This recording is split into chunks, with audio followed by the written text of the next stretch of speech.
Firstly, brief introduction. I'm Kieran White and I'm the CEO and co-founder of Leading AI, and we build tools, AI tools to solve knowledge flow problems. So that is organizations have heaps and heaps of data, often in documents, proposals, case studies, and indeed other sets of data, and they can't get answers from those data sets quickly and easily. That's what our tools enable you to do, and BidWriter is one of the most popular tools that we have, and I am delighted to show you it now and give you a bit of a flavour of how it works. So the reason we built BidWriter in the first place, and I'll just get it up on the screen so you can see it, is a number of reasons.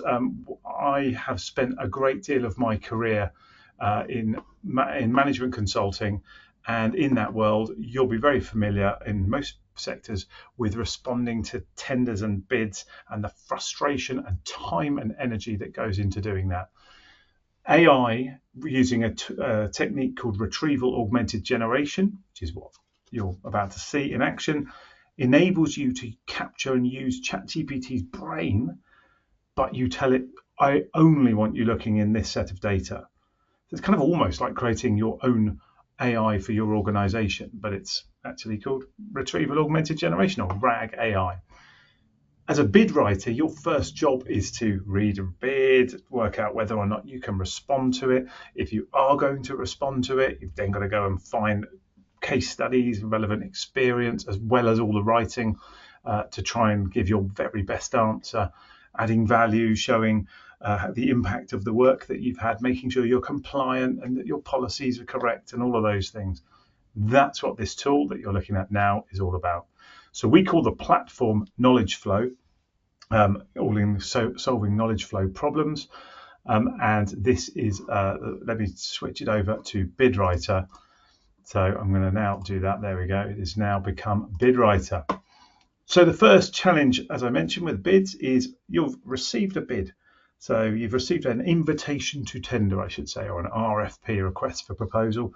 Your first job is, can we answer this? Is this for us? So I need to upload the bid. Now, you can upload a single document or multiple documents. And for the example here, I am going to upload 5 different documents which all contribute to one RFP. So you'll be familiar with that. If you respond to bids often, might be one document with the questions, a load of appendices, perhaps there's some other documents with a wider bit of context. First thing here is I've loaded those to this. Now the AI tool already understands what this bid is all about. So if I want to just read that bid and work out whether or not we should respond, I can simply press bid, no bid assessment, which is what I'm doing. Now this demonstration model is built on WCL, a previous consultancy business of which I was the leader, so I was enabled. I could say yes to sharing all of our proposals, basically. And there's 100 and something or other previous proposals and case studies in this library. So using retrieval augmented generation, what you have just seen happen is this has read the bid, and we've anonymized this proposal. I haven't read a bid, it's read this proposal or request for proposal, and it is telling me here that's what it's about. And now it is comparing the requirements of that RFP with WCL, this company's previous work, to see whether or not we can answer this bid. So this is, in terms of a time saver, is phenomenal, because what you've just seen, it's finished and it's done its work, and it's given me, here we go. So it's telling me where we are strong. This looks like we should be bidding for this. And it's even helping me out with some risks I should think about. And there's its recommendation to bid. It's all very well AI telling me to bid, but I've got to do all the work for that, haven't I? Well, or do I? So that's that. I can email that. If I press this button, it will open it in an email. I can export it as a PDF. I can export it to Word if I wanted to do anything more with that and edit it. Of course, you've got the usual thumbs up and thumbs down, and that's a copy button, so I can just copy. So if you're following all of that. So that's very well. So I should bid. Okay, well, firstly, then maybe let's have a look at what are the questions in that RFP that I need to answer. And here they are.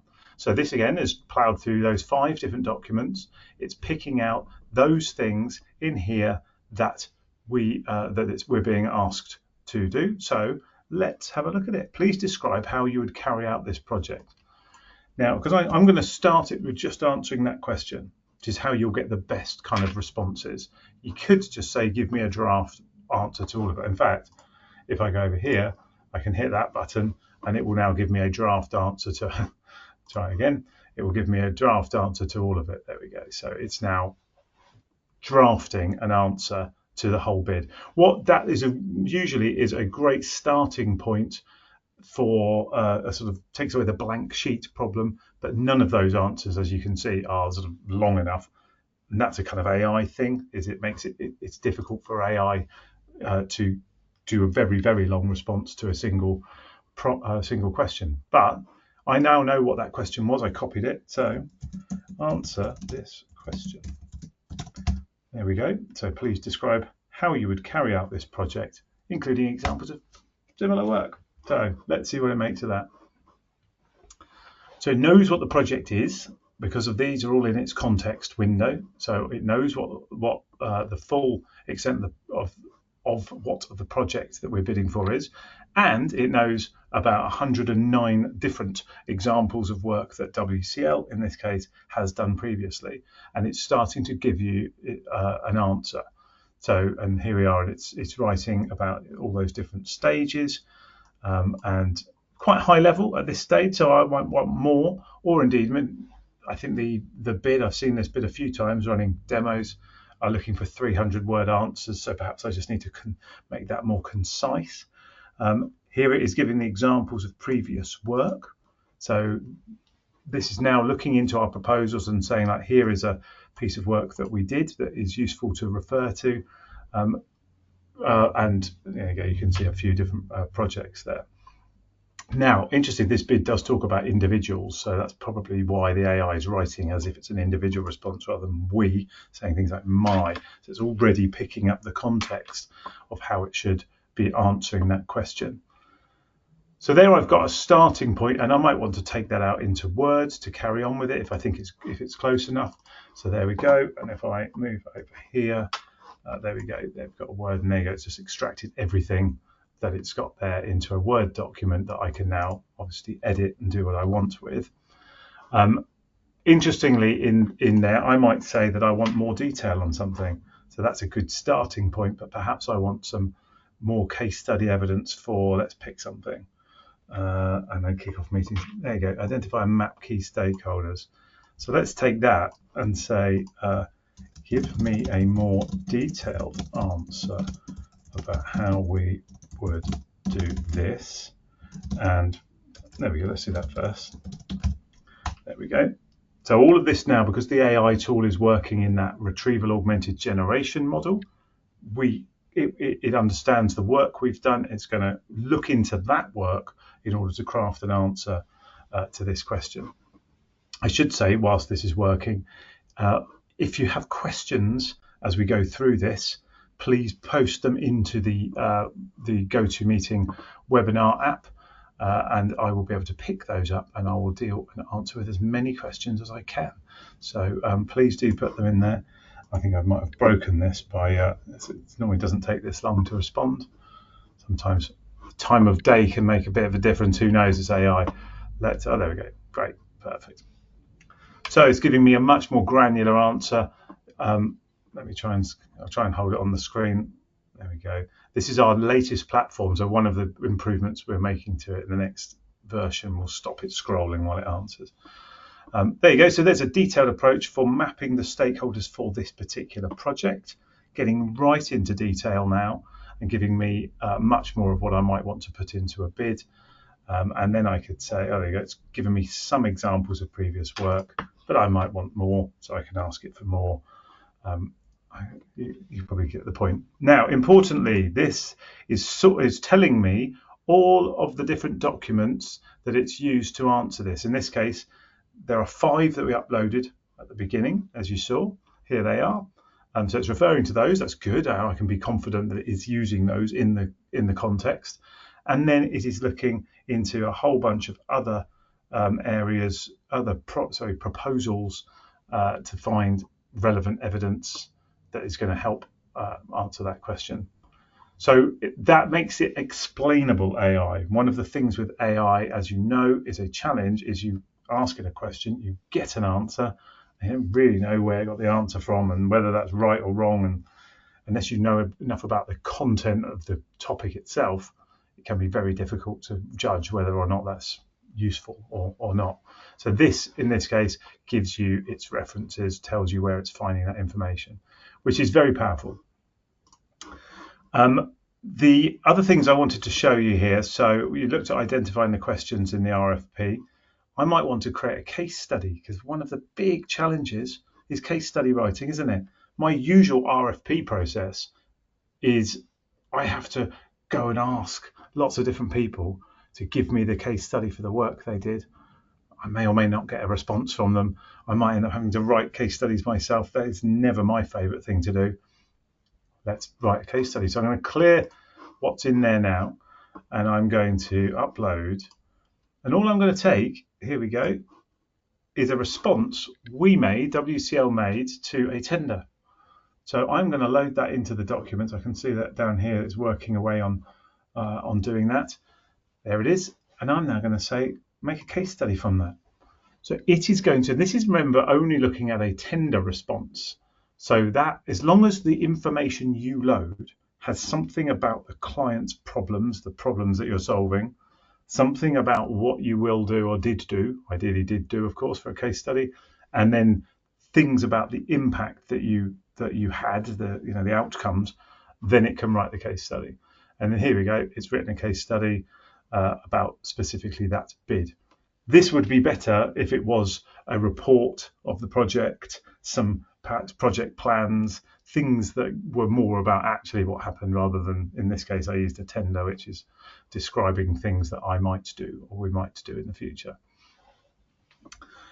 So there we go with that part. Whilst I've got this in here, I'm going to ask, how can I make the pricing more competitive?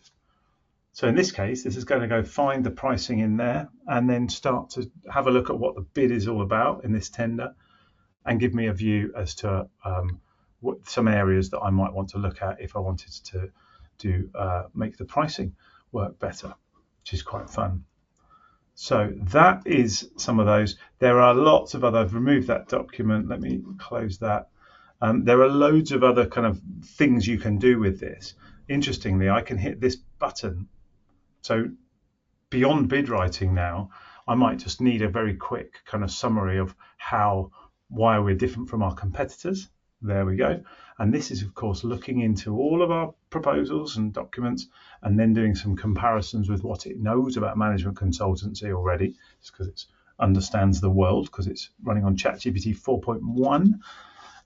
So it's down to giving me that comparison, and I could have that in any way I liked. I can ask for it in a different language. I could ask for a shorter, a longer, more focus on our work here, less focus on that. I can write a bio on Kieran White, me. I'm in a lot of the bids because I was managing director of WCL. There we go. I've got now a bio that's short. Maybe I want a longer one. So rewrite the bio focusing on Kieran's work with new business models, designing, let's say designing new business models. Let's do that. And so now I'll get a different kind of bio with a different flavor, which is going to focus more on the things that I might want for my bid. So some really useful additional uses. You can also use it with a new starter. I am a new starter. What are the highlights of WCL's work? And notice typos. AI doesn't care about typos in the main because it's seen most variants of typos, and it can work out that if I've hit the key next to the one I meant, it doesn't cause it a problem.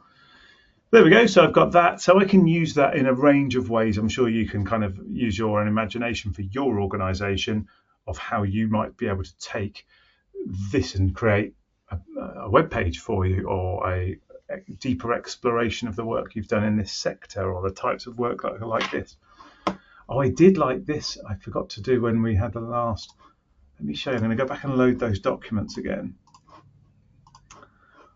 So I did. There we go. They're back in. I'm going to do the bid no bid assessment again.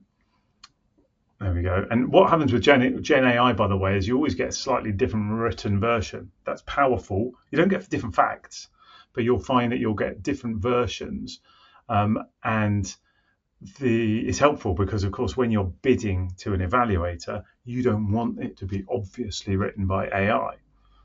There is interesting something we might come to on what is the official kind of statement you should make if asked about have you used AI, and there is one, and I think it's a very positive thing. But so I've done that. Now look at this. Who should I ask to respond to this bid? So this is going to look into which people in your organisation. Instead of doing that, it doesn't. Let's see. There we go. It looks like. There we are. It's me. No surprise. I'm in most of the bids, of course, because my name's assigned a lot of them, so it would have picked some of that stuff out, and also knows that I've done work in the business model world. But this will help you identify the individual that should be answering the bid. So now you could then email them all of this. That you could in fact hit that straight out as an email. That's just opened my email browser over here, and there we go. And I just decide the right account to send it from. And there you go. It's now got all of that response, which I probably want to tailor and change. I could send it straight off to that individual and say, the AI said you've got to write this. But they'll, of course, have access to this tool, which makes it almost a pleasure. I can't really, even I couldn't bring myself to say that this tool will make bid writing a pleasure, but it certainly can help. Another thing I forgot to mention, but I will now, I didn't forget, I meant to do it in this order, is that bid is loaded. I might say, so let's say, write an answer for how we will deliver the project. If I had the question, I could have just copied and pasted that. I want to say that we will speak to stakeholders, set up a PMO. I'm making this up as I go along, really. What else might we do? Present a report to the board. Let's do that. So what this is now doing, and I'm just trying to demonstrate, is I can use my, if I want to write like this, I can decide how I want to respond to each of the questions and use the AI to do all the heavy lifting. So here we go, stakeholders, PMO setup, analysis is adding some bits and then reporting to the board and adding some bits towards the end. So this really helps. It's almost like briefing a really good bid writer or an executive assistant and saying, I think we should answer this question by saying these 4 things. So I've got that. I should be able to now hit, give me case study evidence. Let's see, and it should go, it's now looking at those things, as you can see, and it was going to find some case studies, which will be in these documents. And again, I can make it, often it's better if I want a specific thing, is to say, give me case study on our work with, that's a bit of a random, I think stakeholder engagement is such a very, very big phrase, isn't it? Probably not that useful. I work with stakeholder engagement in the health sector. You should find something. It'll probably give you quite a broad one. There we go. You can see it's starting to build that now as we see that. Here we go. You can, yeah, pretty good response straight away. Interestingly, I once ran a workshop. The word stakeholder, as I mentioned, kind of means everything, doesn't it? And strategic. I was saying to this group, the word stakeholder is really difficult and ambiguous. The word strategic is often very ambiguous. And communications equally can be used in those ways. Someone put their hand up and said, I am the strategic head of stakeholder communications, which of course didn't make me very popular for the rest of that workshop. But there you go. I share it with you. So it was worth doing, it turns out. Right, don't forget you can post questions, so do let me know if there's anything you would like to ask. We've got a few minutes left, so I'm going to try and show you a couple more things that it can do. Let's write a cover letter for our bid response. And there you go. So we've got now writing specifically to the individual in the bid. There you go, with a nice little, I'll try and hide their name from the response. There you go. You've got a nice little letter. That's not particularly hard work, is it, to do, but nice that you can just do it instantly. I might want to say translate that. Let me try and spell that to, I don't know, let's have it in Welsh. We might well want to do that. So let's cut here. There we go. So that will now be writing in Welsh, and I can say that that will definitely be bang on correct. Every time we've had anybody review any of the translations from our tools, they're always correct.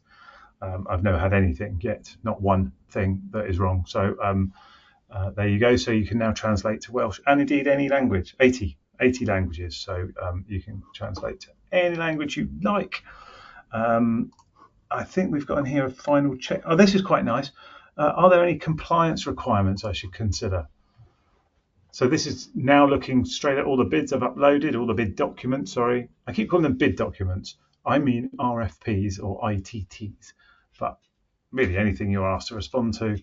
And here we go. It's now telling me about the compliance things within here. So usual kind of IP, deadlines, etc. The usual kind of stuff. There doesn't look to be anything unusual in there. You could probably ask it if there's anything unusual. But there you go. So I can do that. And I can, although I don't have in front of me a bid and a response, but I can do a cross-check of the final response to load the bid requirements and the RFP and all that stuff with my response, and have it look at that and check that everything's been answered. And it can almost check word counts. It's pretty good at word counts. One of the things is really interesting is that large language models can't actually count. If you say to a large language model, that's ChatGPT, Claude, Gemini, Mistral, Grok, 1,600 of them, in fact, and growing.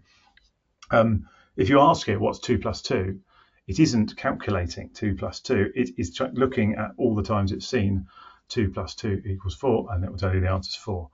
So it's not actually very good at counting all of the words, but it knows what like 500 words roughly looks like.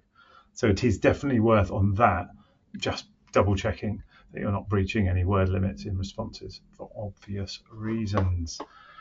Let me have a look at questions. So first, is the data secure? Yes, everything we do in Leading AI is about private and secure. Not only is the data secure, access is secure. We normally build these so that they run inside your own IT environment. That can be in Microsoft Azure or Amazon AWS Bedrock.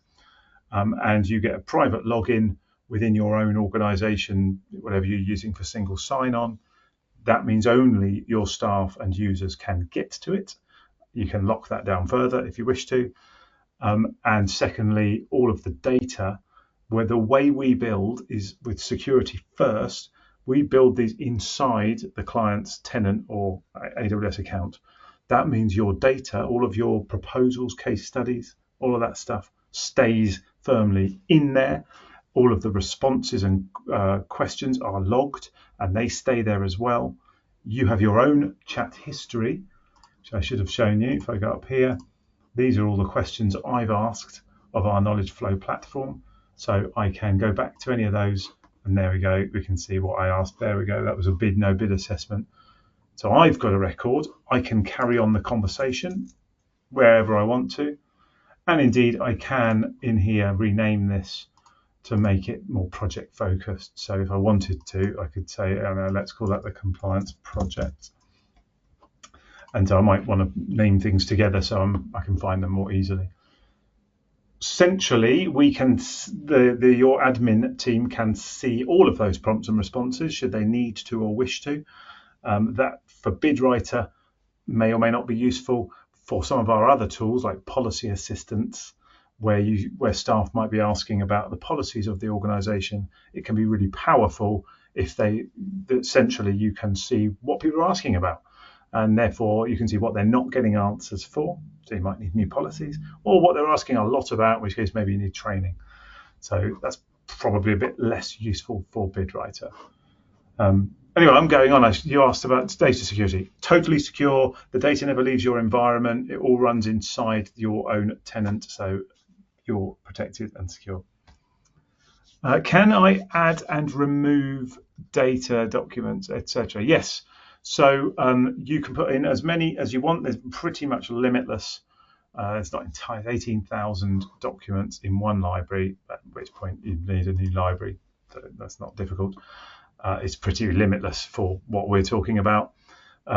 You can put in and out as often as you wish different documents. They can be in, it likes PDF best. So you can put in other data sources. HTML can go straight in as well. And you can take them out, put them in. Interestingly, what we sometimes see is clients will say, well, we don't want that in anymore because we don't do that anymore, or it's being unhelpful and it keeps on saying we'll do this thing that actually we don't want to do, or whatever. You can remove things in that way. If you want to use it, and a number of people have talked to us about, can we use this to create innovation? So talk about things we haven't yet done. And we have not built a tool at the moment that will go and sort of search the internet for examples of innovative ways of engaging stakeholders. What I always say to people is you don't really need to pay for that, because you can go to ChatGPT and do that, or indeed Perplexity, which is, I think, the best search tool. Go to Perplexity, ask what are engaging ways of engaging stakeholders. Then whenever you've got whatever answers you've got, what you can then do is put your answer in here and say what case studies, what was closest in our world, what is closest experience to this that we've got. So not only could you then be talking about an innovative new way of engaging stakeholders in this bizarre example I'm using, but this would then find like, well, you haven't done it in that way, but you have a lot of experience of engaging stakeholders in other ways, and you've got some experience of this strange thing, so put those together. So it will be really powerful in that regard. I'm really conscious of the time. Are there user limits? There are no user limits. We price on a model. We make an estimate based on how many users you have.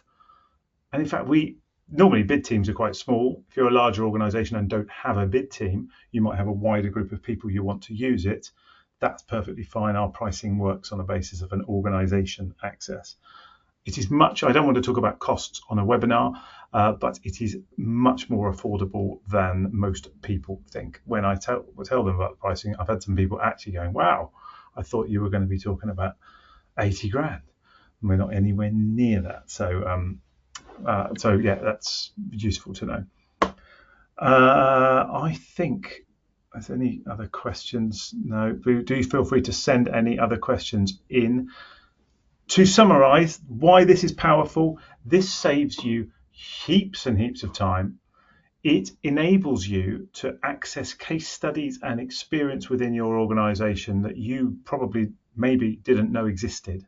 So if you're a bigger organization, or you just have lots of people that are doing different projects, as long as those case studies reports create the case studies you've seen, we can create a case study instantly if we've got some data to work with. And by data, I mean just a Word document summarizing the project. As long as you've got that content in some central place, the AI will look at it and will cross-reference and bring together different things. So in a big consultancy, it might say your people team would be great here, but what you want is your strategy team here and your AI team. And this is the way to answer this question in the most effective way. So it's a huge time saver. It will get you better answers.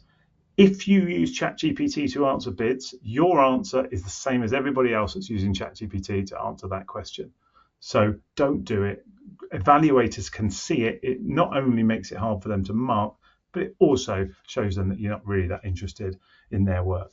This will write in your style about your stuff, but it will answer their questions, and it will give you a fantastic starting point.